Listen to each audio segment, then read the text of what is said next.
uwo mudagi w'umushakashatsi ashitse aha isoko rya Nile yaciye bitora kuri kiriya giti kiboneka hariya. Ico giti naco kiya giti citwa Araucaria. Hagiye yaciye asanga imbizi y'amazi, baravuga yuko amazi yaduga no gushika nko ku metero 2.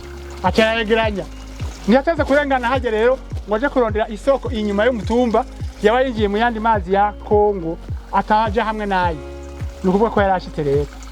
Aha rero naho hitwa Gasumo. Kubera metero 2 byaha turi hitwa Gasenyi.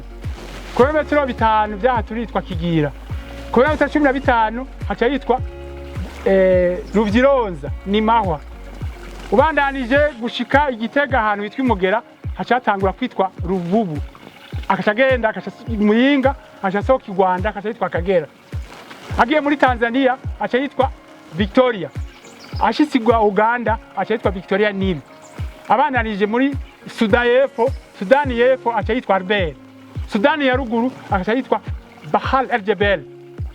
Abandanije ahantu hitwa mu Misiri acayitwa Kir Bahar el Abyad Nil acayisuka mu ibahari Mediterane.